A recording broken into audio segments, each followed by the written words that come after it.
Hər kəsə salam. 2025-i xilas edirəm gün 19-a, xoş gəlmisiniz.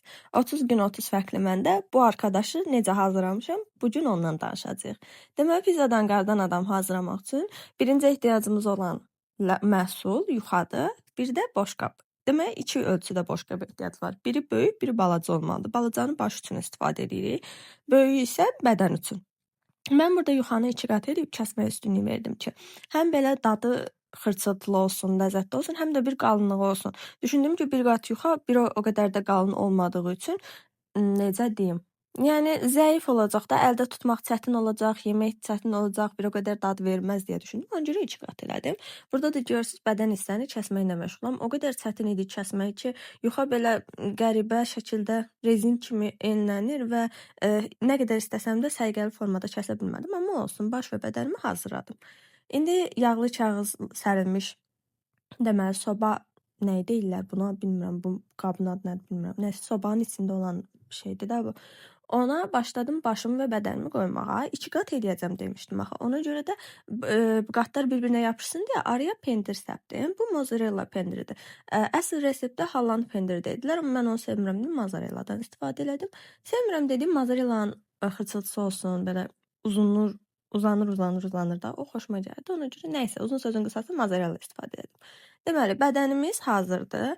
Deməli, indi ketçup istifadə edirəm. Mən bundan qeyri birində hazırlamışam.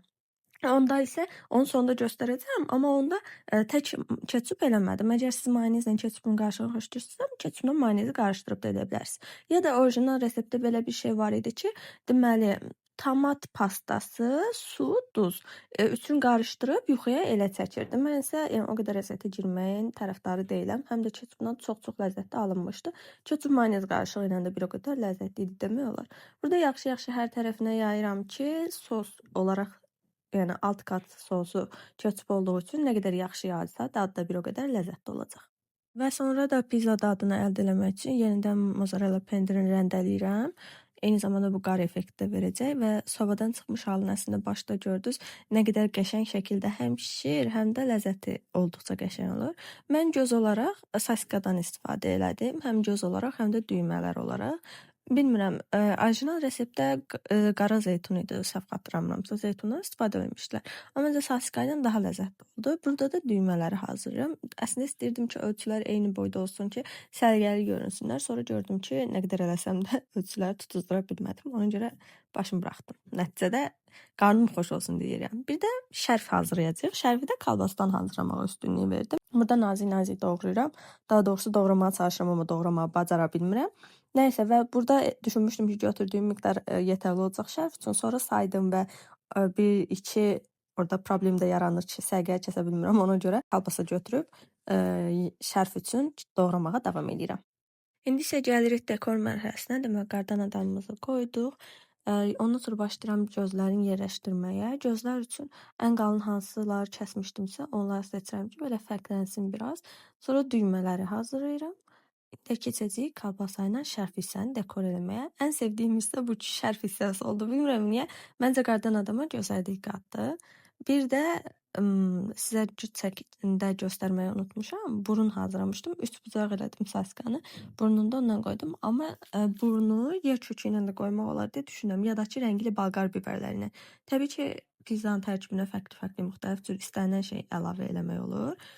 O seçim sizdən asılıdır. Yəni, məsələn, kalbasa və saska sevməyən adamlar rəngli balqar biberlərindən də dekor edə bilirlər. Sonra burada biraz fərqlilik qatsın, həm də maraqlı dad versin deyə şərfi bəzəmək üçün mayonezdən istifadə edirəm. Sonra gördüm ki, nəsə ağlıma batdı, mayonezlə bəzək ideyası. Gözlərinin o bəbək hissəsi olsun deyə ora gözlərinə də ağ nöqtələr qoymuşam. Bir də düymələri də niyəsə içimdən ağ nöqtələr qoymaq keçdi deyə qoydum. Və beləliklə qardan adamımı hazırlamış oldum. Mən sobanı əvvəlcədən isindirməmişdim. Elə 200 dərəcəyə və 20 dəqiqəyə qoydum və burada da bişmə mərhələsini sizə göstərirəm. Görün nə qəşəng görsənir. Pofidik bir qardan adamımız oldu və bu da final nəticəsi. Digər qardan adam da bayaq başda bəhs elədiyim qardan adamdır. Və gəlirik dadım mərhələsinə. Onu deyə bilərəm ki, ləzzəti olsun, pizza dadı olsun, görüntüsü olsun. Hər bir insan həm gözünü oxşayır, həm də mədəsini oxşayır. Bu da içdiyim mojitodur, amma qaraqatlı növüdür. Mojitonun, yəni normalda nanə və çiyələkli növünü görmüşük. Bu qaraqatlı olanda çox ləzzətli idi. Yəni mağazada təzə kəşf eləmişəm belə bir şey olduğunu və aldım. Dadı da çox xoşuma gəldi. Narlısını almışdım. Narlısı qəşəng deyil, amma moruqlusu qəşəngdir. Təbii ki, reklam deyil, sadəcə məsləhətdir, tövsiyədir və kameranı o qədər qəribə yerləşdirmişəm ki, yəni arada bir arxadan ilahi işıq görsənir videoda. Nəysə, sınamağa dəyərdi. Sağ olun. Gələn videoda görüşənədək.